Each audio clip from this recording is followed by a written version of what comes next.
الافتتاح يلاقي دائما صدرا رحبا وكبيرا ممثلا في كلية الحقوق المحمدية عبر عميدها السي محمد شادي، الذي نشكره جزيل الشكر لأنه منذ أن حل بين ظهرانينا وهو يعتمد مبدأ يعني تحرير المبادرات ودعم كل الجهود العلمية. فشكرا جزيلا السيد العميد على الموافقة التلقائية على كل مبادرة. كذلك السيد رئيس المختبر والسيد رئيس الشعبة لدعمهم ومساندتهم لكل الجهود العلمية.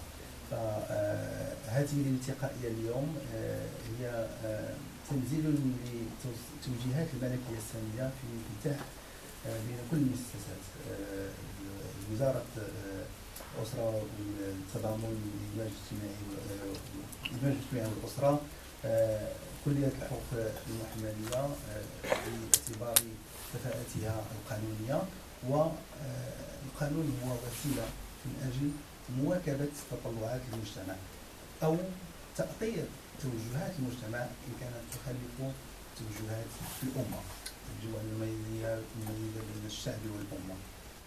الدستور المغربي ينص أن سيادة للشعب للأمة، والأمة لها رجالاتها وخبراؤها، والخبرة الأكاديمية تؤطر التوجهات الشعبوية.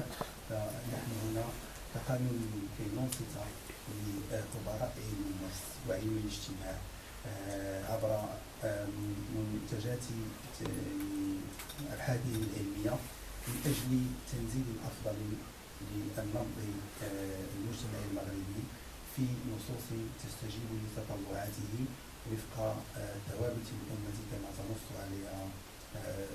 عليها دستور المملكة. الأسرة هي اللبنة الأساس للمجتمع، وجلالة الملك باعتباره رئيس الدولة في مملكة دستورية يرعى الدستور ويحرص على حسن التنفيذ.